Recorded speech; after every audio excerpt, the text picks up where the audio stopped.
The difference is the child in America, that's an American citizen born, there's family members, there's a history, there's a birth certificate. For a child that's coming from Guatemala, Honduras, Cuba, that child is a ghost child. And once that child lands in the United States and then realizes that we in fact do not have the resources to take care of that child, they end up in the hands of traffickers with no one looking for them.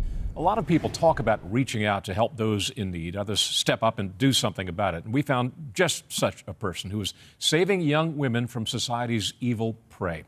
Joining us now, Jaco Booyens. Jaco discovered the breadth of the sex trade and trafficking business, something rarely discussed publicly, and decided that he would drop his career and try to do something about it. Welcome to you, Jaco. Good to see you. Thank you, and thanks for Centerpoint to tackling such an important issue. Well, how important is this issue really? Because I mean, you hear news stories from time to time, but it seems to be sort of cursory, surface level stuff. You've gone into the heart of this business, and it's an issue in the United States now, especially because of what is apparently a fully open border, allowing drug traffickers and human traffickers across that border. How widespread is the problem? Yeah, it's extremely widespread. 25 different forms of human trafficking. And unfortunately, in America, we believe that it's foreign, but actually we're the #1 nation on earth commercializing sex with children, America. We created a trade, and where there's demand, there will be supply. And when you have something such as an open border, now it's international supply into domestic demand. And so there's a great number of American children trafficked in the United States, sold for sex. And the misconception is that it's kidnapping. That's 2% of the cases in the US is kidnapping.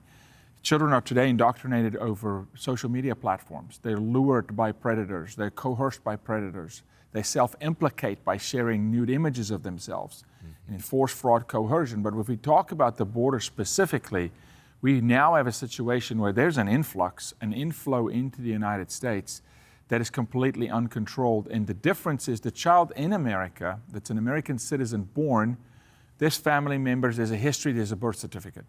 For a child that's coming from Guatemala, Honduras, Cuba, that child is a ghost child. And once that child lands in the United States and then realizes that we in fact do not have the resources to take care of that child, they end up in the hands of traffickers with no one looking for them. You know, then presidential candidate Jeb Bush said that the influx of migrants across the border is an act of love when they let their children go. It's also an act of risk. How desperate are parents to let their teenage girls go on their own in the hands of coyotes to do this kind of thing? I would argue that none of them are that desperate. They're coerced to do it. And if you look at trafficking definition, 18 and over is force, fraud, and coercion. So if we really know what's happening in South America, people are speaking, they're campaigning to these families, convincing them to say goodbye to a child, convincing them to let the child go because the whole family cannot go. And in fact, what happens is that child, 60% of children today that are in transit to the US-Mexico border are sexually exploited prior to arriving at the border on the Mexican side, because it's a force tactic to compel them to listen to the authority, which ends up being the cartel. And then, of course, as we know now, with things such as rape beds, rape trees, when they arrive in the United States, there's further force because there's a bill to pay. There's a debt to pay. So it starts as labor trafficking, debt bondage, etc. So the humanitarian conversation that's going on, the bleeding heart conversation, particularly in the church in America, I pose this question: what's more Christ-like? To help a child with all means necessary, where that child is with his or her family, keep that family unit intact. Do not break the family unit. Do all we can, as Christ loves, to help that kid in Guatemala, Honduras, or convince a mother to send their child on a 1,200-mile journey where inevitably that child's going to be intercepted by cartel, will be raped, will be sexually exploited, with the hope of an American dream. That doesn't make sense. I met with 14 attorney generals of Mexico, and the attorney generals say, we don't control the last 50 miles to the US-Mexico border. The cartel controls it completely. So you do not pass through without passing through cartel. You do not pass through without paying the cartel. And the cartel will bring force, fraud, coercion. They will beat that kid into submission, We've got cartel members on record that say they will murder the child in front of the mother if the mother-child combination, if they are together, do not agree that the child will pay the debt off in the United States with sex. So we have to understand there's no way passing by the cartel. And now the cartel has made great inroads on the U.S. side of the border. They own property on the U.S. side of the border, safe houses, stash houses. And we know that there's tracks in the U.S. where what we call mules, basically almost like a tour guide. So a certain cartel brings the child to the border because we don't have a remain in Mexico policy. We don't have a policy of if you seek asylum, you do it in your home country. We don't have a policy of you must come legally. That does not exist. And consider it's 1,941 miles of Texas-Mexico border. That's a long way. In the summer heat, especially, just unbelievable. And at times, people think that Rio, until you get down there, the river at night is 2 feet deep. This is not the Mississippi that's this natural barrier. It's not. It's 50 yards across. Yes, we've seen those images. Absolutely. I've seen other images as well of quote-unquote do-gooders on the American side, thinking they're helping innocent people coming from across the border by placing water along trails. And I've seen trail camera video of young white American women putting the water down for these people.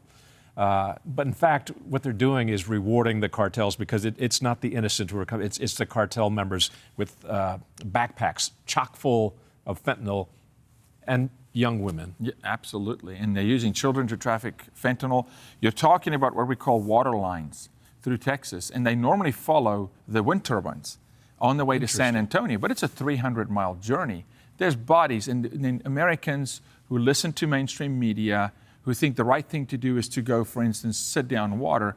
They're enabling the cartel. They're creating lines. You know, we got record of farmers, 2 o'clock in the morning, 14 cartel members on private property on the border, knock on the door and said, you will feed us, you will charge our cell phone, or. And so I think the situation is so dire on the border. If we purely look at it from a human life value, this is a humanitarian crisis. I argue maybe the largest crisis of our lifetime. Now, a lot of people place blame on the Biden administration, which certainly carries its portion of blame. Sure. The border is largely open, but it's not exclusively devoted to the Biden administration. You've blamed, for example, Governor Abbott as well. What is he doing that you find at fault? Yeah, look, we have to look at every president. And then in Governor Abbott, for instance, there's so much more we can do. When we look at Texas and understanding how Texas is set up, the government structure of Texas. Texas is a republic. There's certain rights Texas has, for instance, Tennessee does not have. When you build a barrier, so for Governor Abbott, for instance, when they say we're going to put down barbed wire, or President Trump, we're going to build a barrier, but there's not a policy that backs that barrier up. No barrier stops it. No state policy. State policy. Yeah. No barrier backs them up. We have Texas Guard. We now have, for instance, state troopers that drive 2.5 hours to go work a 12-hour shift as Border Patrol. These are state troopers that come from 5 counties over. That's how short we are in manpower on the border. We don't have the manpower. We don't have, our team will tell you, we have had to equip Sheriff Brad Coe on the border with tires for his vehicles. Our team bought the night surveillance drone. This is a civil NGO. This is a nonprofit organization. I mean, where's the state government on equipping our armed forces on the border, our men and women that serve? They are highly outnumbered. The cartel is vicious. They don't think. They'll shoot. Right. They shot upon our team. And so our men and women that serve on the border are outnumbered. They're being silenced at the federal level, but we can do more at the state level. Jaco Booyens, so much more to talk about. Please come back and let's further examine this, especially on the front of supply and demand, because the fundamental problem here is the demand which exists in the United States. We've got a problem of the sexualization of young children and people who are fostering that. A subject for another day. Please come back. Thank you. Appreciate it. Hi, I'm Doug McKelway, and thank you for watching Centerpoint. We hope you enjoyed this video. Make sure you hit the subscribe button and tap the bell icon so you're notified every time a new video is posted.